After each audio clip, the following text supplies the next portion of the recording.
suis Tiffany Boucher, je suis médecin généraliste, j'exerce en maison de santé, puis je suis aussi maîtresse de conférences des universités et chercheuse en médecine générale. Alors j'ai commencé à m'investir dans le partenariat avec les patients dans plusieurs champs, d'une part en enseignement, que ce soit pour les étudiants en troisième cycle en médecine générale, autour de l'éducation thérapeutique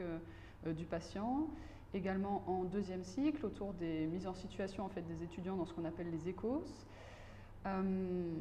autour également de la valorisation en fait, des travaux de recherche, puisque je suis chargée de la recherche pour le département, au sens où on a travaillé en partenariat avec les patients pour évaluer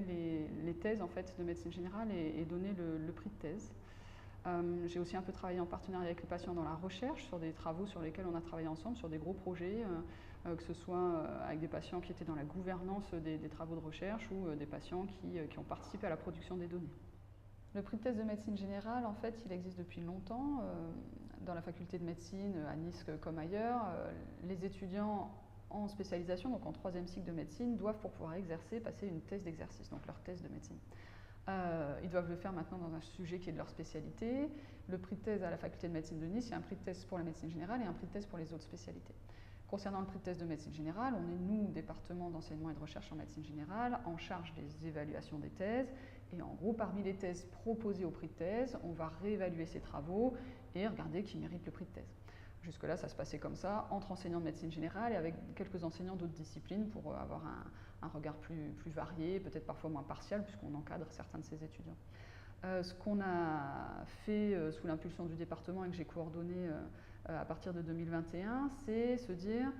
il n'y a pas qu'aux enseignants de médecine générale d'évaluer ces travaux, toujours dans cette dynamique de responsabilité sociale, à qui sont destinées ces données à améliorer la qualité des soins ou des pratiques pédagogiques au service de la qualité des soins. Et donc, on a choisi de mener des trinômes, en fait, entre un enseignant-chercheur,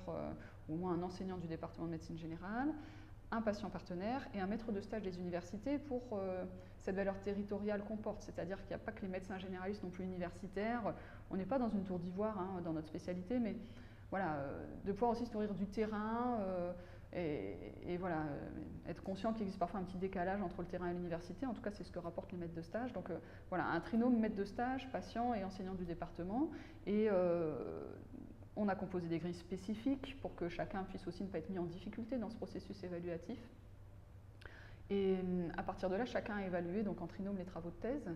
Ce qu'on a vu, c'est que quand je prenais que les notes des enseignants, comme si on était à l'ancienne mode prix de thèse, le palmarès n'était pas le même qu'avec la nouvelle version. Donc on a vu effectivement l'impact réel de la participation des maîtres de stage, des territoires donc, et des patients, des usagers, des destinataires de la qualité des soins. On a vu cet impact sur finalement ce qui avait pu être considéré comme ayant de la valeur en fait, dans les travaux académiques qui ont été proposés. Ce processus va se reproduire cette année, il reste à améliorer, c'est pas très facile quand même de lire des travaux académiques,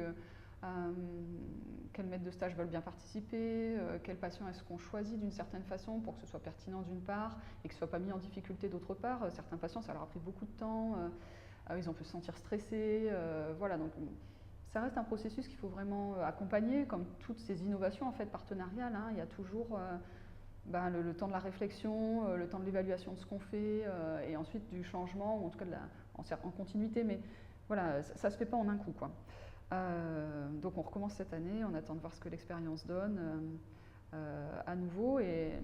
lors de la première expérience du prix de thèse, eh bien, il y avait une patiente partenaire qui était invitée à la rentrée solennelle pour effectivement pouvoir remettre le prix de thèse, et qui a été donc, son nom a été cité devant tous les PUPH de la faculté pour notre rôle aussi en tant que département, c'est de rendre visible en fait, notre démarche. On ne veut pas être isolé dans la faculté avec cette démarche des patients partenaires. Elle est maintenant utilisée par d'autres en deuxième cycle et pas que nous par le département de médecine générale, mais voilà, c'était l'occasion rêvée de la rendre visible aussi à d'autres et de marquer nos valeurs d'attachement.